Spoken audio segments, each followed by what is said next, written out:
BJP तो अपना मुख्यमंत्री चाहेगी वहाँ पर। हेमंत सोरेन के होते हुए वो स्पॉट तो खाली होने नहीं वाला। चुनाव अभी बहुत दूर है, 4 साल पड़े हैं पूरे। उनकी सरकार को ऐसे दिखे तो कोई खतरा भी दिखाई नहीं देता। अब आप बताइए खबर। देखिए, अभी तो ये 10 दिसंबर का महीना है और अगले महीने जनवरी में भारत रत्न की घोषणा होती है। तो क्या पता दिशोम गुरु के लिए भारत रत्न की घोषणा हो जाए। और भारत रत्न की घोषणा के बाद कई चीज़ें बदल जाती हैं। कर्पूरी ठाकुर को भारत रत्न की घोषणा हुई तो नीतीश कुमार वापस आ गए कांग्रेस आरजेडी को छोड़ करके। भारत रत्न की घोषणा हो गई तो जयंत चौधरी भी आ गए साथ में। चौधरी चरण सिंह के लिए भारत रत्न की घोषणा हो गई तो क्या पता दिशोम गुरु शिबू सोरेन के लिए भारत रत्न की घोषणा हो क्या जाए। पता नहीं, सब पता है आपको। नहीं, मतलब क्या पता हो जाए भाई।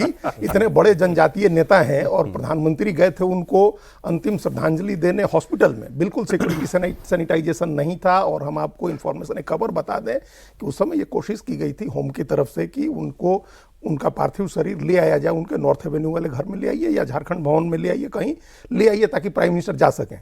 लेकिन उधर से मना किया गया तो प्राइम मिनिस्टर हॉस्पिटल गए, गंगाराम हॉस्पिटल में। तो उनकी भी उनका एक रुझान है भारतीय जनता पार्टी के ही एंगल से। अगर हम पहले बात करें जो देवेंद्र जी ने कहा उसी बात को बढ़ाएं तो एक तो ये है कि जो इन्होंने कह दिया कि वो जो एक सपोर्ट है, मोरल सपोर्ट या फाइनेंशियल सपोर्ट कांग्रेस पार्टी को या अपोजिशन को वहाँ से वो एक कट ऑफ हो जाएगा जैसे वो सरकार जाएगी वहाँ से झारखंड से। भारतीय जनता पार्टी को एक फ़ायदा ये है, 6% आबादी है आदिवासी की पश्चिम बंगाल में और संथाल आदिवासी ही सबसे बड़े हैं। जिस संथाल आदिवासी हैं शिबू सोरेन और हेमंत सोरेन, 6% आबादी है, 60 लाख आबादी है। और ये जो लगता हुआ बंगाल का इलाका है, पुरुलिया और बांकुड़ा का ये इलाका जो झारखंड से लगता हुआ इलाका है, इस इलाके में कंसंट्रेशन है उन आदिवासियों का।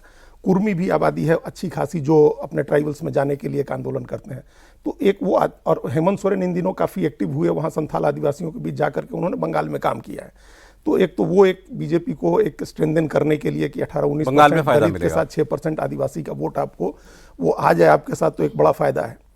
फिर बैठे बिठाए 3 MP का फायदा है।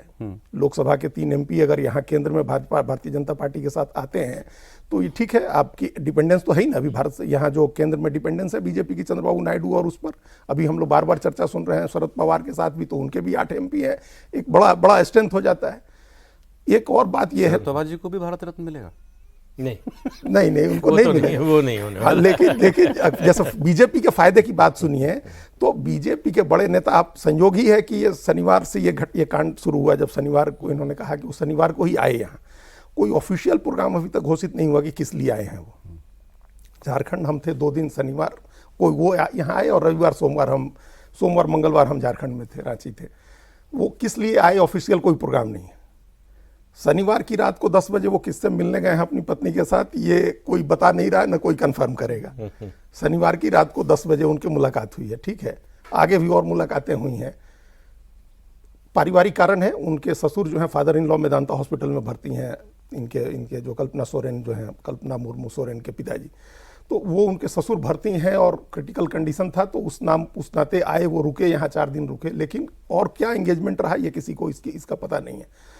तो मुलाकातें हो रही हैं, बातचीत भी हो रहे हैं, उसमें कॉन्स्टिट्यूशनल अथॉरिटीज के शामिल होने की बातें हैं, इसलिए हम लोग उस सब चर्चा नहीं कर सकते हैं कैमरे के ऊपर। लेकिन कॉन्स्टिट्यूशनल अथॉरिटी ये बातें आगे बढ़ रही हैं दिल्ली में। नहीं, उन्होंने तो ऑफिशियल कर दिया, मतलब गवर्नर तो आके मिले तो ऑफिशियल कर दिया। संतोष गंगवार जी ने, वो तो मिले हैं, वो तो ऑफिशियल हो गया। उन्होंने तो अपने उस पर सोशल मीडिया के एक्स हैंडल पर डाला फोटो।